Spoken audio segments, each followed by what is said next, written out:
Out and About TV. Travel, adventure, and RVs.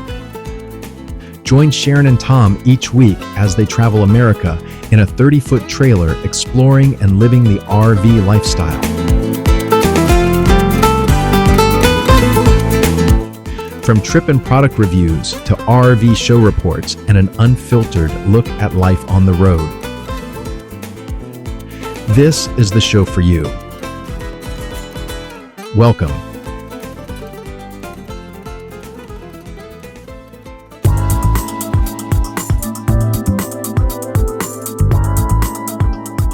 What a day for a daydream, custom made for a daydreaming boy. Welcome, welcome, welcome.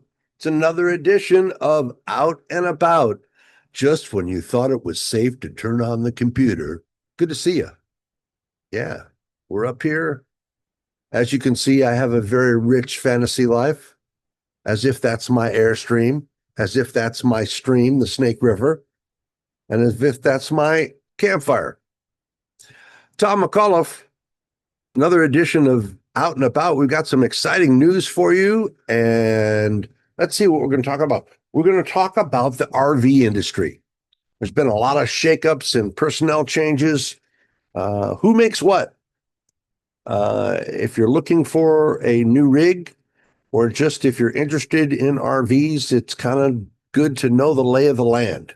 So we're going to talk about who makes what in RV land, and also where the RV industry is headed and where we'd like it to head. Also going to do a gear review of my new Starlink Mini. I'm a brand new Starlink Mini customer, and just getting it out of the box and getting it ready to set up. And so I thought we'd take you along for the ride. I know that there are other people who know a heck of a lot more about it than I do, but you'll at least see some of my mistakes, and maybe they'll save you some time. Also, one of my favorite YouTube RV channels, and we cover the content creators, you know that, is Happily Ever Hanks. There are two traveling nurses, and we're going to talk about them. They are absolutely wonderful. So we're so glad you are here, and please like and subscribe. Please tell your friends. We're doing weekly broadcasts now. We've ramped up. Sharon is coming back from Europe later next week, and let us know what you'd like to see. What would you like to see in the way of gear reports, of trip reports, those kind of things. And we'll have the news for you. So thanks a lot for coming by. Buckle up, get ready to go, and away we go.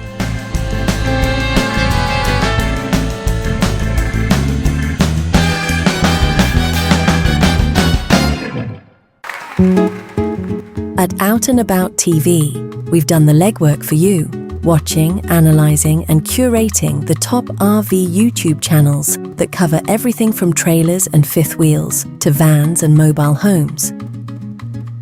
Whether you're a full-time RVer, a weekend warrior, or just a RV curious wannabe, we will help you find the very best channels and provide some unique content of our own.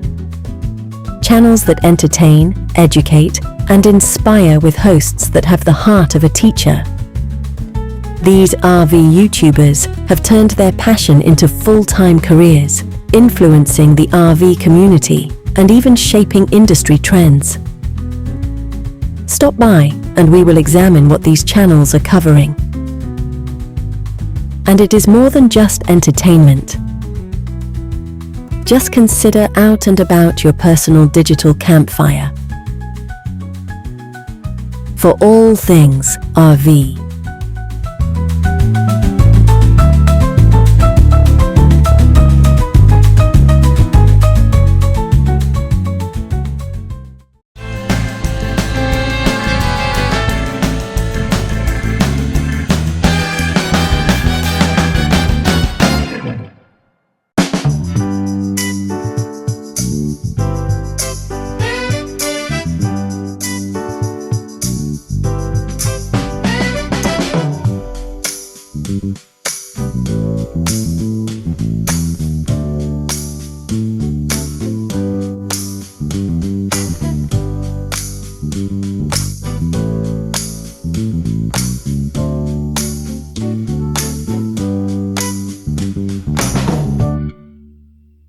For this week's RV Channel Roundup, we're highlighting a couple who have built one of the most authentic and relatable voices in the RV space.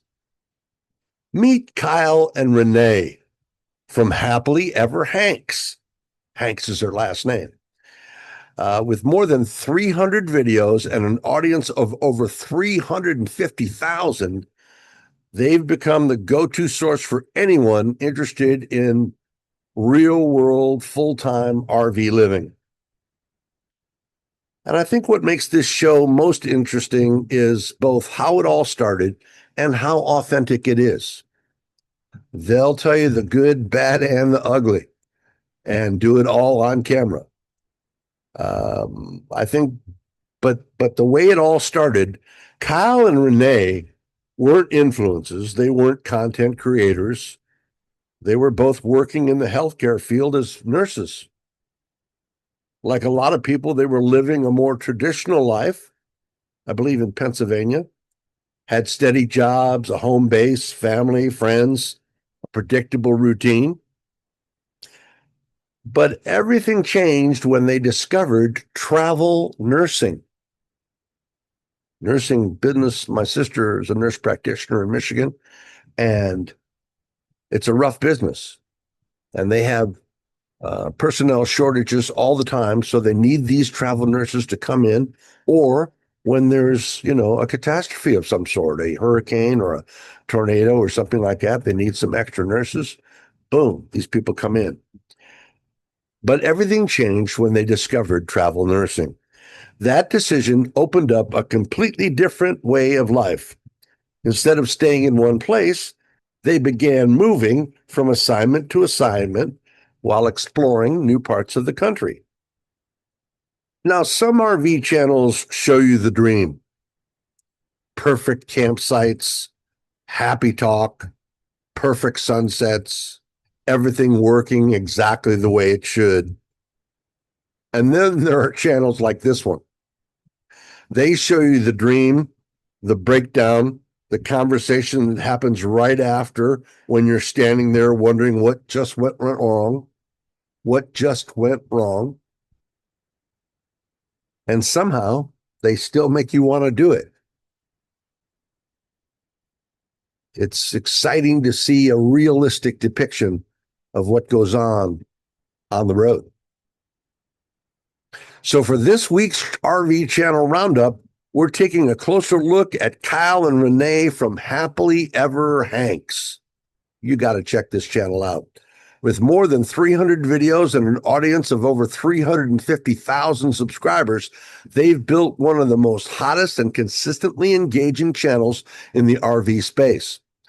But what really stands them out and sets them out from others is just what they show you. It's how they got here. These two didn't set out to become full-time RVers. They didn't set out to become YouTube influencers. They didn't launch a brand, build a business plan, or map out a 5-year strategy. It was just a lark. They just were living life. A simple idea. What if we tried something different? How many times have you been sitting in front of the television or sitting out on the back porch and said to yourself, what if we tried something different? At the time, both Kyle and Renee were working as nurses, solid career, good money, structured schedules. Say that quickly 3 times. Structured schedules. The kind of life most people would call stable and happy. But then came travel nursing. That opened the door. Instead of being tied to just one place, they could start moving. And when it got cold and the snow started falling, they could go south. Assignment to assignment, city to city, seeing parts of the country that they never would have otherwise. And somewhere along the way, the RV stopped just being a convenience. It became the lifestyle. It became home. By 2017, they were on the road full time. And by 2019, they were fully committed, selling their home in Pennsylvania, moving into a 35-foot fifth wheel, and embracing full-time RV living. And they've been documenting that journey ever since. Now, here's where things get really interesting, because a lot of channels will show you the highlight reels, all the happy talk, the best days, the best views, the perfectly framed shots. Yeah. This ain't that. This ain't that. They will show you that, but they'll also show you real life. Kyle and Renee show you everything. The good, the bad, and yes, the ugly. And sometimes when something breaks, you see it. When a plan falls apart, you see that too, all in real time. And every once in a while, you even see the two of them disagree on camera. It's not scripted, not cleaned up, just real life happening in real time. And that's the part that makes their channel work. Because if you're thinking about this lifestyle, that's really what you need to see. Not perfection, reality. And here's the balance. This is where they really shine. Through all of it, they bring an attitude that keeps you coming back. And it's an attitude that keeps things moving forward in a positive direction. You know, you tell Renee it's raining, she'll say, well, it's going to make the flowers go. You tell Kyle the truck's acting up, he'll look at it and say, well, maybe it's time for another one. Nothing gets these two down. There's a sense of optimism there that doesn't ignore the problem. It just refuses to get stuck by it. They're about moving forward and helping others. Love that. And that mindset matters because RV life will test you. This ain't easy. If it was easy, everybody would do it. Things break, plans change, weather doesn't cooperate, and if you don't have the right attitude, it can get frustrating fast. But these two lean into that reality, and they keep on going. Today, they're running a full-time setup with a fifth wheel and a heavy-duty diesel truck built for the long haul, long stays, and the kind of travel that comes from years of experience on the road. Their content has evolved along with them. You'll find how-to guides, gear reviews, campground experiences, and practical advice that only comes from actually living day in and day out on the road. They don't just tell you what works, they show you what didn't and why. And that's where the real value is. Beyond the content itself, they've built something that's just as important, a community. You see it in the pictures. Hundreds of people, maybe thousands. Through their newsletter, their meetups, their rallies, they've created a space where people can connect from all walks of life, whether you're already on the road or just trying to figure out what that's going to look like, and if that's even possible. It's not just about watching videos. It's about being part of a tribe. And just when you think you got them figured out, they take another turn. About 2 weeks ago, they bought an abandoned farm, maybe as a place to park their RV. It's an entirely new chapter.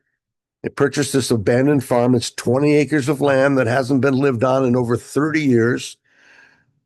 Now, think about that for a second. After years of full-time travel, they've added a fixed piece of land into the mix. It's way out in the country. It's beautiful. Maybe it's a home base. Maybe it's a place to park the RV in between trips. Maybe it turns into something completely different. But if their track record tells us anything, they're going to show the whole process and have a damn good time doing it. The discoveries, the challenges, the ups, the downs, the unexpected surprises that come with a property that's been sitting untouched for decades. So now you've got an interesting evolution. Full-time RV travelers came across a great deal. They're adding off-grid land ownership and continuing to document the entire journey along the way. It's not a pivot away from what they've been doing. It's an expansion of it. At least it feels that way. And at the end of the day, their mission hasn't changed. They want to show people what this lifestyle is really like. Not just the polished version, not just the easy days, the real version. And maybe along the way, give someone else the confidence to step outside their comfort zone and try something different. And like I say, they're two of the most popular and positive people that you're ever going to run across. We've asked to have them on the show. They're going to try and squeeze us in. They're very busy people, especially with their new property.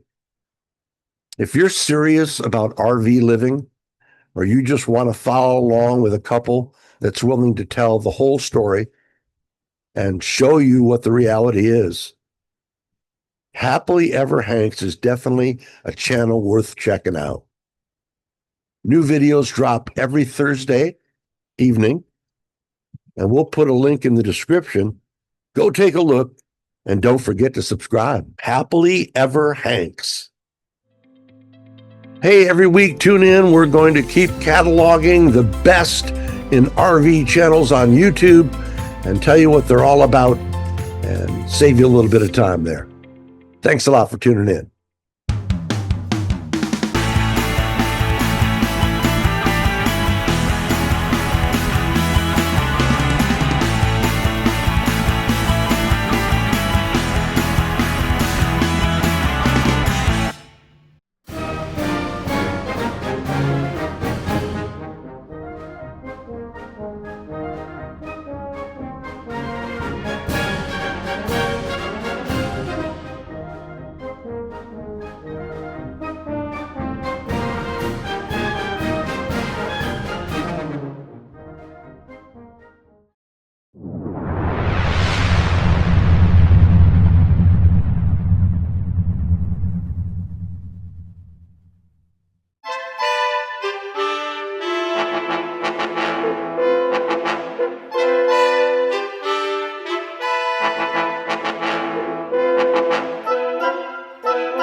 In this week's feature segment, let's take a look inside the RV industry. Who makes what? For who? How much? And where the industry is headed. There's something that most RV buyers don't realize, and that is that brand new RV that you're looking at, there's a very good chance it's built by one of just a handful of companies and in only really one place. The name on the outside of it doesn't always tell you the full story. Welcome to Inside the RV Industry. And once you understand how this business really works, you'll never shop the same way again. Let's start with the big picture. Over the last 25, 30 years, the RV industry has gone through a massive wave of consolidation. Smaller brands have been bought up, merged, and absorbed into larger corporate groups. And today, a huge percentage of RVs sold in the United States come from just 3 major players: Thor Industries, Forest River, and Winnebago. Those are the big 3. That's your Ford, Chevy, and what was the third one? But those are your big 3. Now, here's where it gets interesting. Each of these companies owns multiple brands, sometimes dozens. While those brands may look different on the outside, different names, different logos, different marketing, many of them are built in the same factories. using the same suppliers, sometimes even the same production line. So what you're really looking at is just a brand, but you're also looking at a product made by a large production system, and a system that's designed at scale. It doesn't automatically mean bad quality, but it does mean you as a consumer will need to look a little bit deeper, or as a stockholder. Some of these companies are publicly traded. And you need to look deeper, because within these large companies, quality can vary significantly from one product line to another. Also, does the company stand behind when you have a warranty issue? You look at a site like Liz Amazing, and there is, buyer after buyer, RV user, RV customer after customer with horror stories. So the fact that this is such a large system doesn't automatically mean that there's going to be bad quality. But we know from experience that quality can vary significantly from one product line to another, even though it's built in the same factory. It's kind of weird. Some rigs are built better. Some rigs are built faster. And some are built to hit a price point. Yeah. In other words, with our materials and our workmanship, we can put X hours into building this rig and still be able to make a profit. Some are built faster. Some are built to hit that price point, and that's where the buyer really needs to pay attention.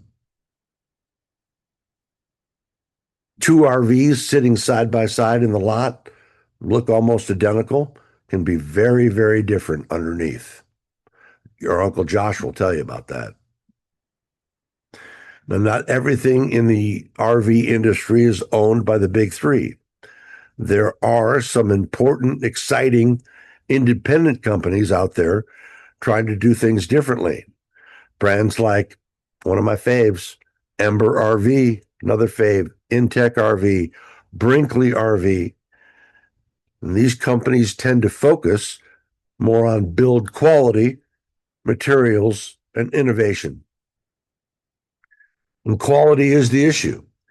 And there's actually a rumor that one of independent manufacturers are offering bonuses to their production crews based on the number of warranty claims they have at the end of the year. Maybe they tally it all up and they provide a bonus based on quality, not quantity. Yeah. These smaller companies, they tend to focus more on build quality, materials, and innovation. They're smaller, they're more focused, they're more aggressive, and in many cases, they're reacting to some of the very issues that we've been talking about here on this show and on other shows. And speaking of change, there's been a lot of movement behind the scenes. Senior leadership across the industry has been shifting, executives moving between companies or leaving the industry altogether. And priorities are changing at the top. And when leadership changes, production philosophy often changes with it. Now let's talk about the moment that really shook up this industry. COVID. Like a lot of other things in this country, COVID affected us in ways that we are only now realizing. But it wasn't all bad. During the pandemic, RV sales soared. It was like people rediscovered camping. It was a great way to get out and about with your family and still isolate. And the sales in the RV industry during that time were, wow. People wanted to travel, but they wanted to do it safely. They wanted space. They wanted control. They wanted a way to get out and about without being surrounded by any crowds, and RVs became the solution. It was one of the biggest sales booms in the industry has ever seen. It was one of the biggest sales booms the industry has ever seen. Manufacturers couldn't build them fast enough. Dealers couldn't keep them on the lot. Demand went through the roof. But there was a cost, because while production ramped up, quality in many, many cases went the other direction. To meet demands, manufacturers had to speed up their assembly lines, and that meant changes. Instead of screws and nails, you started seeing more staples and glue. Instead of solid surface countertops, stone, composite, or even decent laminate, you started seeing vinyl wrapped materials. And there's one problem with that. You put something hot down on a vinyl wrapped surface, you're not fixing it, you're replacing it. And look at the cabinetry. It used to be built by Amish craftsmen. Now, a lot of it is built with particle board. And the moment it gets wet, it starts to swell, break down, and fail. One leak, and now you're talking about major repairs. And that's not a minor issue, because these are not small purchases. And it would be one thing if it was just the materials, but it's not, and it wasn't. Buyers started reporting issues right out of the gate. Things unfinished, things installed incorrectly, things simply not done at all. I mean, when you look underneath the sink and they forgot to hook up the water line, and when that happens, when people take delivery of a $50,000 RV and something isn't right, many of them, much more, like 250,000. That story spreads, and it did. And that's where the industry finds itself today. The RV industry has a real PR problem. And now, on top of everything else, they've got a trust problem. You can see it in the numbers.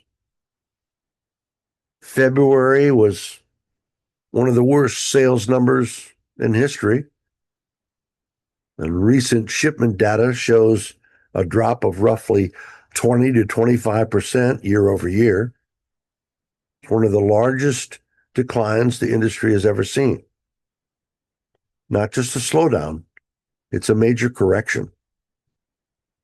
A lot of people who thought they would try out RVing during COVID are now selling those units. The used market is very healthy right now. In February numbers, as we said, was the largest decline in history. It's not just a slowdown, it's a correction. And part of it is that the market and the industry is normalizing after COVID. But part of it's something else. People are more cautious. They're asking more questions. They're expecting more for their money. And frankly, they should. Now let's talk about where all this actually happens. Indiana wants me. Lord, I can't go back there. Remember that song? Yeah, the RV industry isn't spread across America. It's concentrated and heavily concentrated in one place, northern Indiana. It's the epicenter of RV manufacturing in the United States, and that didn't happen by accident. Indiana has built an entire ecosystem around RV production. Suppliers, skilled labor, logistics, design, all in one place. And the state has used its tax regulations and business incentives to attract and keep RV manufacturers there. The result? Thousands of RV jobs, billions of dollars in economic impact. The region that produces the majority of RVs sold in America is in northern Indiana. And when you walk onto a dealership lot, there's a very good chance that many of the rigs were built in this small geographic area.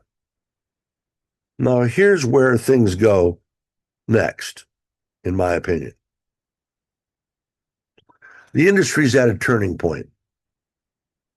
The PR thing, the blow up during COVID, and then the subsequent market normalization. It's at a turning point now. And the next phase isn't going to be about building more. It's going to be about building better. Materials are going to matter. The industry needs to embrace the newer composite materials. Materials are definitely going to matter. Durability, how it's put together. Durability is going to matter. We're going to see more movement towards composite materials, I believe. Products that don't warp when they get a little bit moist, don't swell up. And materials that are better suited to a mobile environment. You go into some of these big destination trailers, and they think they're building a small house. The engineers or the designers that design those rigs don't seem to understand that they need to drive down the road at 55 miles an hour. And yes, quality costs a little bit more, but the rigs last. And that's going to become an even bigger selling point, as is warranty relations.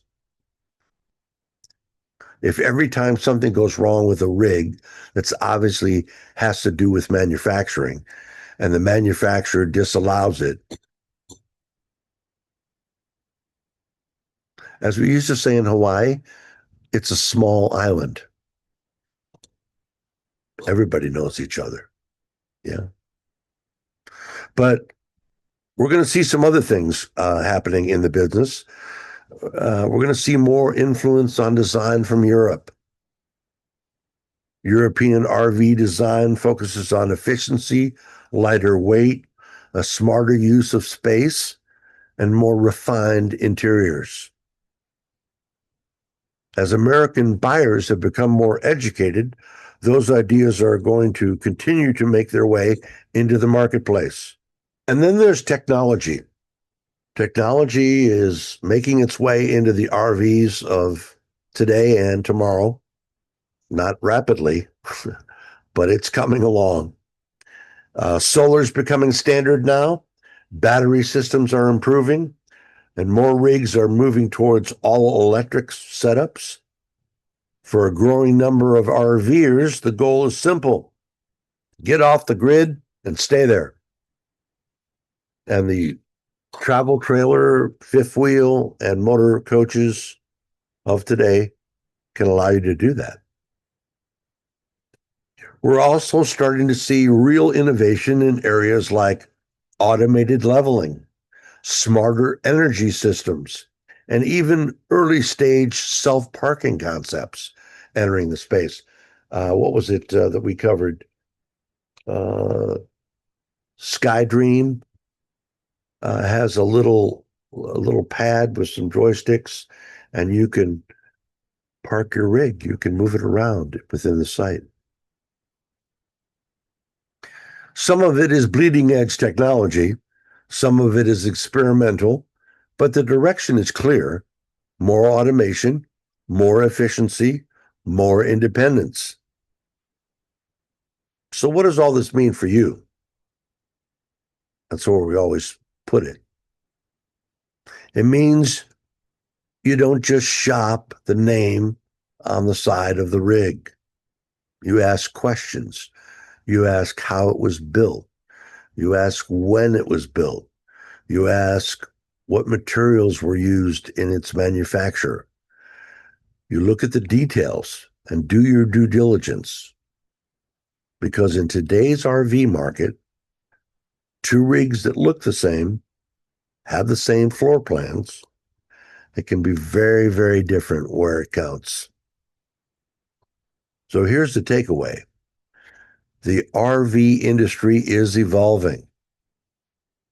It's consolidating.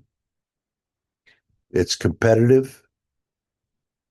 And right now, it's being forced to improve because buyers are paying attention. The days of people walking into an RV dealership and pulling out their checkbook and writing a check for 50 grand are over. And I think some dealers need to wake up to that fact.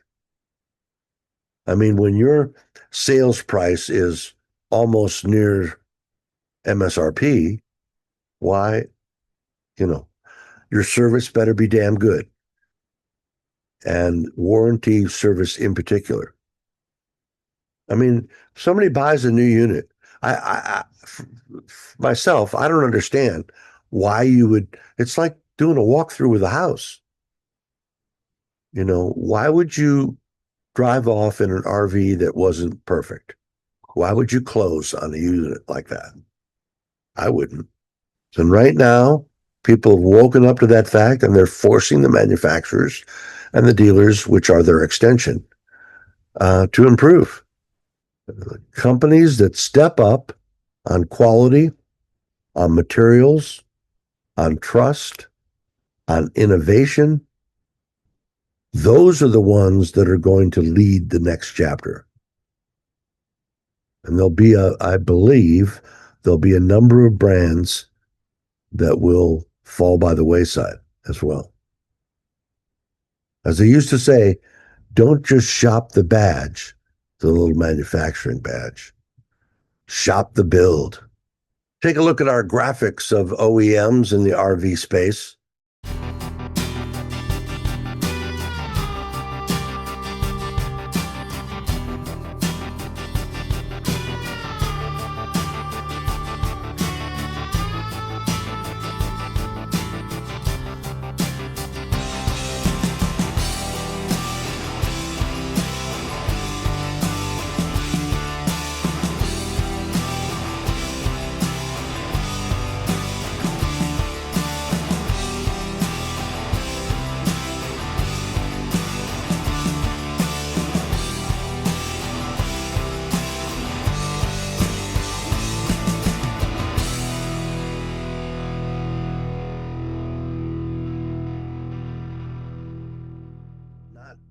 And what you're really looking at is not 10 separate companies.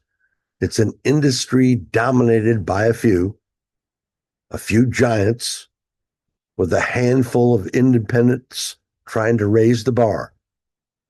Together with RV dealers, industry leaders, and buyers, it is hoped that better days are right around the corner.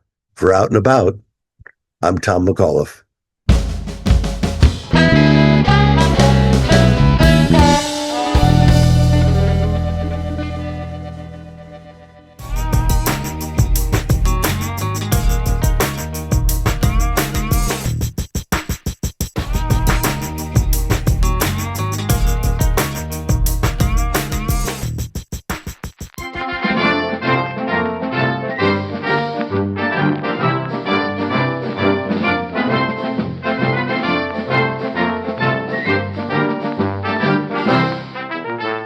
From the sea, from the air, from the land, the latest in news and perspectives.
Each week, we'll give you the very latest on news from the RV and camping industries.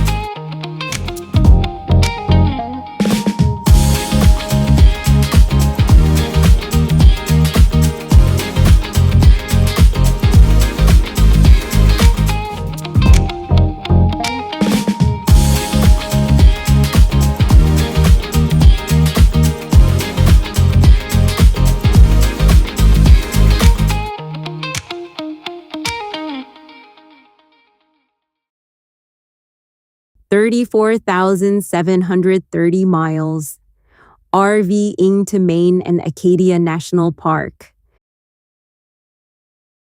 If you're looking for one of the most breathtaking RV destinations in America, look no further than the state of Maine and Acadia National Park.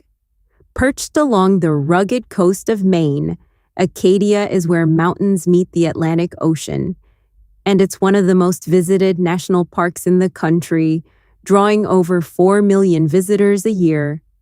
For RV travelers, this place is pure gold.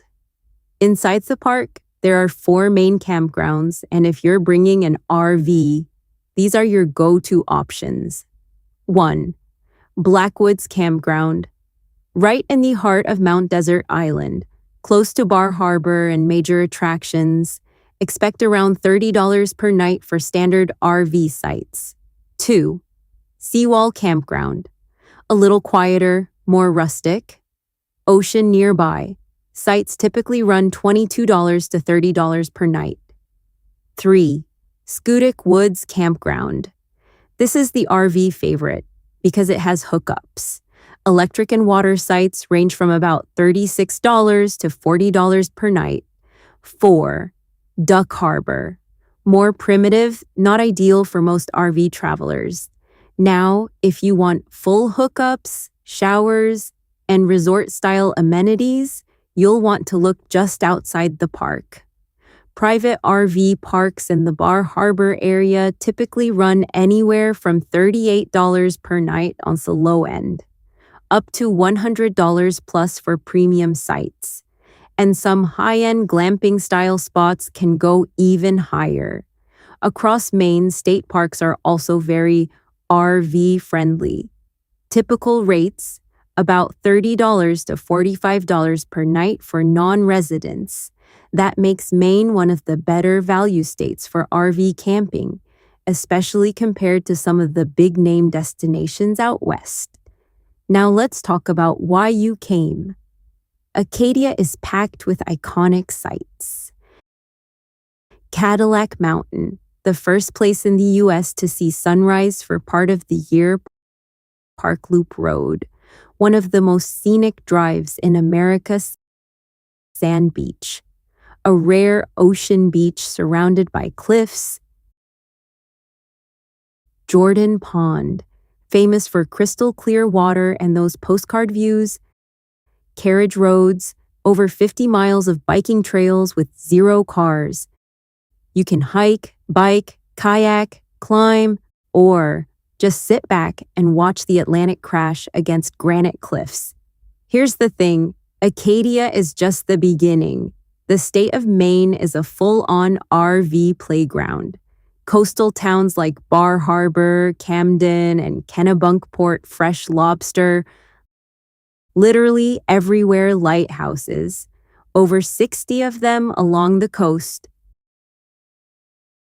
Cool summer weather, perfect for escaping southern heat. Even in July, nighttime temps often drop into the 50s and 60s, so bring a sweater. It's a busy place. Maine sees over 15 million visitors a year. While exact RV numbers are harder to pin down, Industry estimates suggest hundreds of thousands of those visitors arrive by RV annually, especially during peak summer and fall foliage season. And when you get up there, you'll believe it, every campground packed, every scenic pull-off full of rigs. So here's the bottom line. If you're an RV traveler looking for cooler summer temperatures, ocean views, you can't get anywhere else, affordable camping options, and one of the most unique national parks in America, Maine and Acadia National Park absolutely belongs on your bucket list. Pack your lobster bib in the rig, point it north, and get ready for one of the best RV trips you'll ever take. I'm Hope for Out and About TV. Pass the butter, please.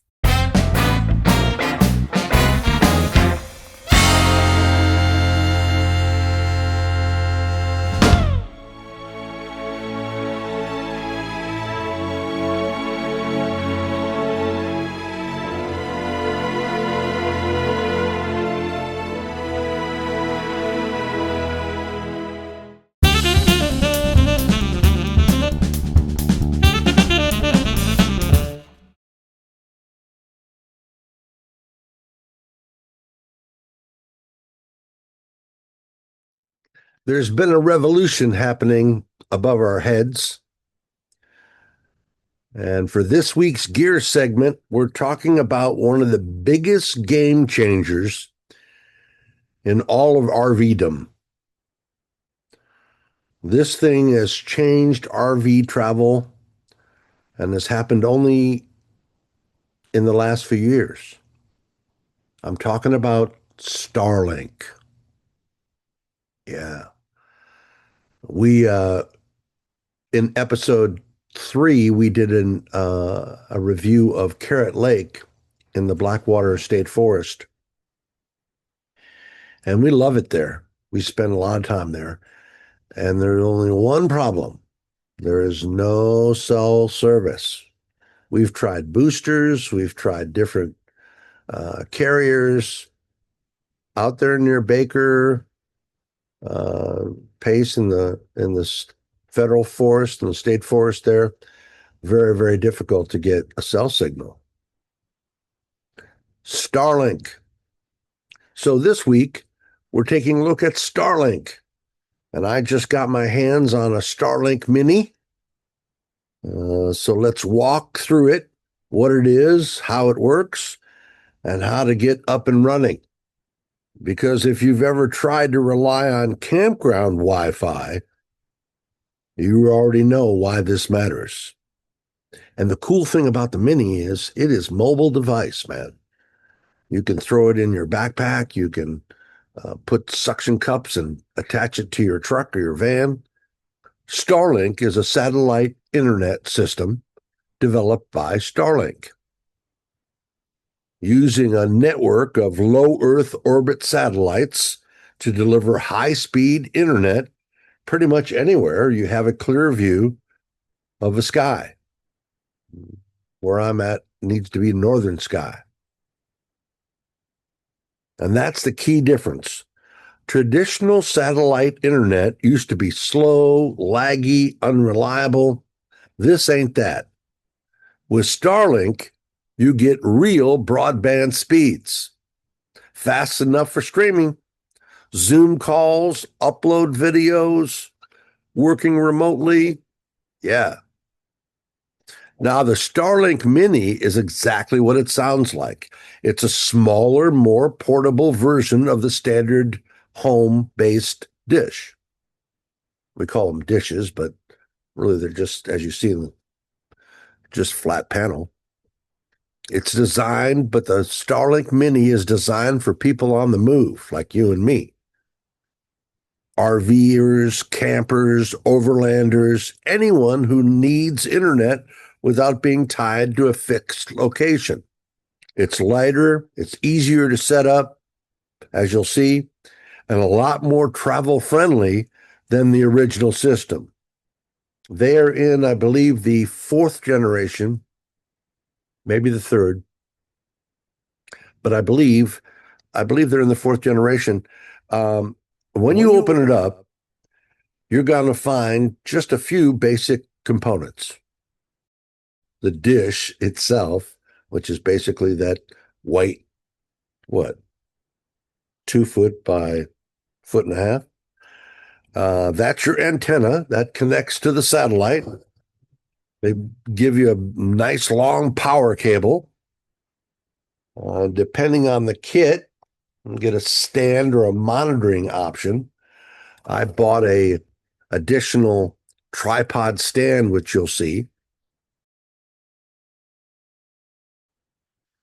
But that's really it. I was shocked. No real complicated hardware. The setup was easy, didn't need a technician, no installation, and processed like a traditional satellite system. Yeah. Getting started is actually pretty straightforward. Let's take a look. First, you need to download the Starlink app on your phone. That's really where everything happens. Setup, positioning, which is critical, and monitoring the connection, doing a speed test so you can see how fast you're uploading or downloading. Next, you need to find a clear view of the sky. It's the one real limitation. Starlink doesn't like a crowded sky. It doesn't like a lot of trees, buildings. Yeah, you need to have and I've seen different setups. I've seen people have tripods and they put them out and about on the lawn wherever they can get a good view of the sky. I've seen people put them up on poles in back of their RV attached to the ladder to get it up and in the sky a little bit. So you need to find a clear view of the sky. Trees, buildings, anything overhead can affect your signal. Not saying you're not going to get one. It just might not be as fast as, you might not be able to stream 5 versions of Star Trek at the same time. And so the more open of the sky, the better your performance. You set the dish down or you mount it, plug it in, open the app. The system will automatically start beginning searching for satellites, and there are a plethora of them. I want to say they've put up, I'll have to look that up, and we'll put that down there. I think there's 3,000 of them up there now. So the system will automatically begin searching for satellites and connecting, and within a few minutes, you're going to be online. And you're going to run a speed test. So let's talk about performance. Speeds are going to vary depending on where you are, how clear your view of the sky is, and how many people are on the network. But generally, you're looking at anywhere from 50 to over 100 megabits per second. That's pretty fast. I had cable, and I had DSL back in the day, and it wasn't that fast. Even in places where you have 0 cell service, Starlink can still work and deliver, as long as you've got a clear view of the sky. Now, it's not perfect. There are a few things to keep in mind. First, as we talked about, obstructions. If you're parked under heavy tree cover, your signal's going to drop. The app has a tool that will help you check for that before you actually start broadcasting or using the system. The app looks around, analyzes the area, and tells you whether you're in a good, position or not, and how to adjust. The second is power. The system does require power. Now, I'm lucky. I've got a little solar power module, which I'll show you, and plug that in, and I can basically go anywhere and get internet anywhere. But the system does require power. So if you're boondocking, you need to factor that into the setup. And then the third is cost. There is an upfront hardware cost. It's next to nothing. Come on. You know you're going to want it. I mean, I know a case can be made for totally unplugging. I get it. But the reality is, modern life, you need to be connected sometimes, or moderately connected. So there is that upfront hardware cost, and then there's a monthly service fee, which for this plan I've got is, I believe, about $50 a month. Now that's not really cheap, but for a lot of people, it's worth it. What else? Well, before we wrap this up, let's talk about a few quick troubleshooting tips. You're going to want one of these. You're going to get one of these because if you're out on the road, this stuff is going to save you some time and frustration because there are some common challenges that new users wind up. Number one, check for obstructions. Can't say that enough. Check for obstructions. If your connection is dropping in and out, look up. Are there trees, branches? Is the edge of your RV roof interrupting the signal? Maybe the satellite is down a little bit on the horizon. Use the app's obstruction application. It's an obstruction checker. And move the dish if you need to. And it'll tell you. Move a little bit this way. Oh, okay. Look at the signal thing on your phone. Better signal. And sometimes just a few feet can make a huge difference in the quality and the strength of your signal that you're receiving or sending. Number two, reboot the system. Don't be afraid to reboot the system. Unplug it, wait about 30 seconds, plug it back in, and let it reconnect. Let it refine those satellites. Just like a router in your home, sometimes it just needs a little reset to find its way back to square one. And number three, check your cable connections.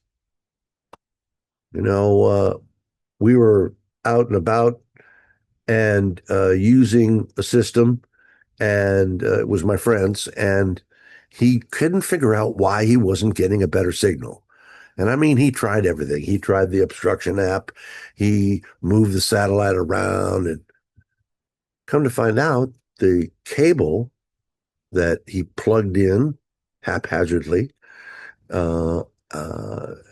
was not plugged in all the way.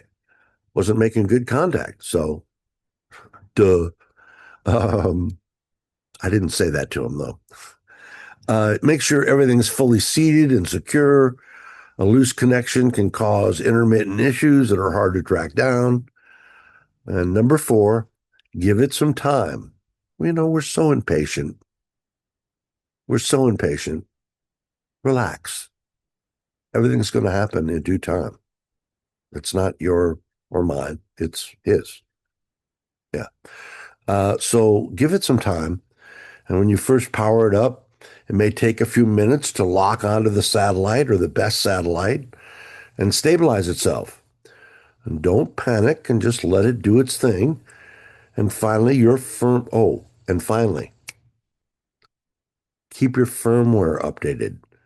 Make sure you've got the latest version of the firmware of the app, because things change. The system does update automatically, but if something isn't working right, just check the app. Updates often fix performance issues, and they are always working behind the scenes to adjust things and give a better service and a better signal. Bottom line, most problems come down to placement, power, and patience. Now, before Starlink, the go-to solution for RV internet was cell signal boosters. I've had a couple of them. WeBoost, I had a couple of those.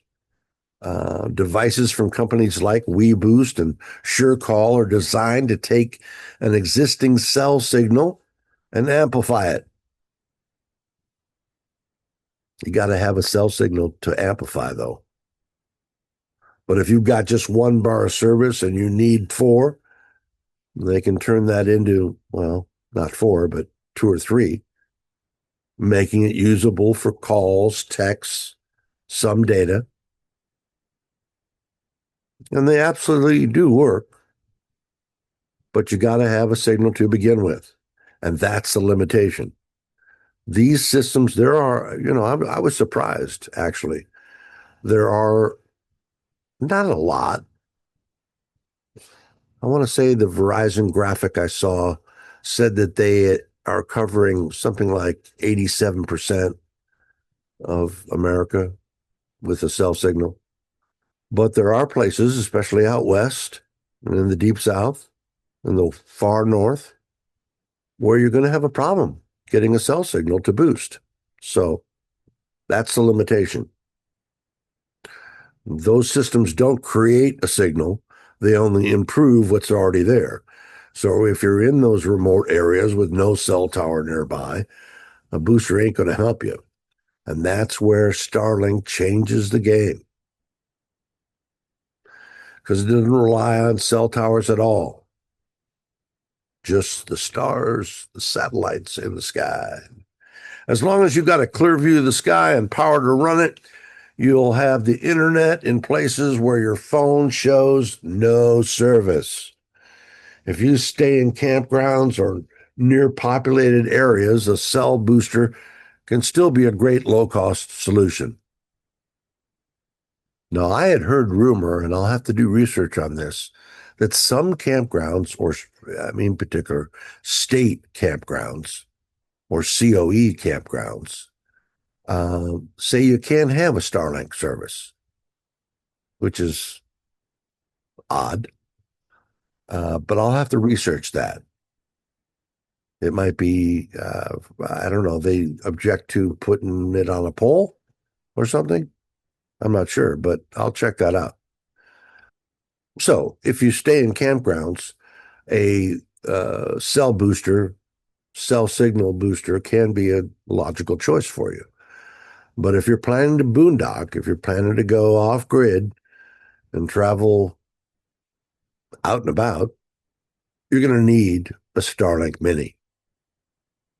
It's really the only solution that confidently works and consistently works. If you're a weekend camper who just wants to unplug, you probably don't need one. But if you're working remotely, running a YouTube channel, hint, hint, traveling full-time, or just want a reliable internet wherever you go, this can be a game changer for you. So here's the bottom line. Starlink Mini makes it possible to stay connected almost anywhere. It's fast, it's portable, it's surprisingly easy to use, and for a lot of RVers, it really is quickly becoming a must-have piece of gear and the go-to piece of gear for internet access in the outdoors, the great outdoors. We're going to keep testing it out here on the road and report back with real-world results. We're going to be broadcasting using it, and we'll report on those results. We'll do some live broadcasting, and we'll keep testing it out here on the road and report back to you with our real-world results. But so far, I've had it out and worked on it, worked with it. It looks like to be the real deal. And it's something you'll definitely want for Christmas. Thanks for listening. Stay connected out there because the road doesn't come with Wi-Fi.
Hey, thanks so much for coming by. We really, truly appreciate it. Sharon's coming home. Yeah, Sharon will be back home and we'll have her on the show next week, I think. Maybe 2 weeks. I miss her so much. Anyway, we really appreciate you coming by and look forward to her reports from Europe. And what else we got coming up? Got some interviews. And as always, we really, really would love to hear from you. Please send us an email, send us a picture. We'll send you a sticker, one of our out and about adventure before dementia stickers. And we'll enter you into a drawing for a new t-shirt, which I'm going to have the design. We hope to have it on this week, but didn't happen. So I'm working with the artist and we will have the design of the new Out and About 2026 t-shirt next week. Thanks again for stopping by. We truly appreciate it. Please like and subscribe. You get out there and see Mother Nature, and we'll see you out and about.